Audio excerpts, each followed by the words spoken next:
Las arritmias pueden ser definidas como cualquier trastorno del ritmo del corazón. Pueden ser catalogadas dependiendo la frecuencia cardíaca. Cuando estamos ante la presencia de una arritmia, cuya frecuencia cardíaca es mayor de 100 latidos por minuto, podemos nombrar a esta alteración como una taquiarritmia. Cuando la entidad cursa con una frecuencia por debajo de 60 latidos por minuto, estamos frente a una bradiarritmia. En cuanto a las vías fisiopatológicas que producen las arritmias, podemos englobarlas en dos mecanismos básicos que son: 1. Trastornos en la formación de los impulsos, es decir, hay un trastorno en la generación del impulso. Conlleva a un incremento o una disminución en la frecuencia de transmisión del mismo, generando, por lo tanto, las taquiarritmias y las bradiarritmias. Además, en este mecanismo otra vía de producción de arritmias es mediante la formación de múltiples focos ectópicos de impulsos a nivel auricular y ventricular. 2. Trastorno de la conducción del impulso. Es decir, hay un daño a nivel de las vías que conducen el impulso eléctrico. El impulso se retrasa o se bloquea totalmente. Esto es visto en los bloqueos auriculoventriculares y los bloqueos a nivel del haz de His o de las ramas del mismo. En esta imagen puede apreciarse la relación de la generación y distribución del impulso eléctrico normal y la producción de los patrones electrocardiográficos normales. Vemos que al momento de que se genera el impulso en el nodo sinusal, se produce la onda P, y de esa misma forma, cuando el impulso se extiende por los haces internodales, vemos la aparición del intervalo PR. Cuando se distribuye por las demás partes del sistema de conducción, se producen los elementos electrocardiográficos ventriculares como son el complejo QRS, segmento ST y la onda T. En esta otra imagen se aprecia un trastorno en la formación de los impulsos. Hay una producción multifocal que se traduce en cambios en el patrón de las ondas en el electrocardiograma y que podría conllevar a repercusiones clínicas.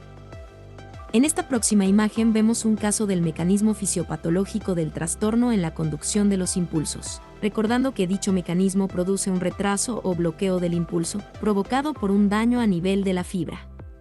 Por tanto, el impulso no se puede transmitir a la parte distal al lugar de la lesión. En la siguiente imagen vemos una arritmia producto del mecanismo de reentrada, lo que significa que el impulso que se transmite se mantiene reciclado en las haces internodales, provocando despolarización secuencial en las aurículas, y por eso se aprecia la aparición de un patrón de ondas consecutivas. En la última imagen vemos cómo se produce el impulso de manera normal en el nodo sinusal, y tras varios ciclos ocurre una pausa, y luego nuevamente se repite el ciclo. Esto es provocado porque hay una disminución en la excitabilidad a nivel del nodo sinusal y ese impulso se retrasa, o bien sea porque hay daño en las propias células del sistema de conducción. En relación a la clasificación de las arritmias existen múltiples formas de clasificarlas. 1. De acuerdo a su duración, pueden ser sostenidas o no sostenidas, paroxística o no paroxística. Cuando se mantienen en el tiempo podemos decir que una arritmia es sostenida o no paroxística. Cuando se manifiesta de manera intermitente, podemos decir que es no sostenida o paroxística.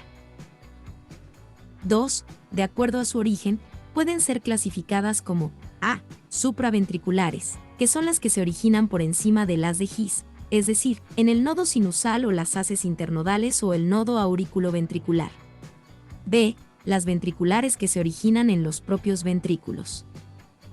3. De acuerdo a la morfología del complejo QRS, tomamos en cuenta la duración del complejo QRS.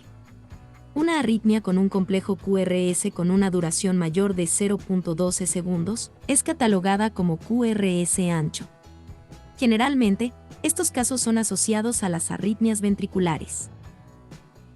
Cuando tenemos una arritmia que tiene un complejo QRS menor de 0.12 segundos, entonces podemos catalogarla como una arritmia complejo QRS estrecho. Este tipo son más frecuentemente vistas en las arritmias auriculares. 4. De acuerdo al mecanismo, la podemos clasificar. 1. En alteraciones en la formación del impulso. 2. En la conducción del impulso.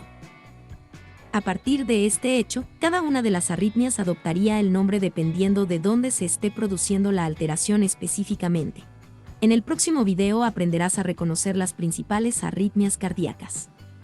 No olvides suscribirte a mi canal.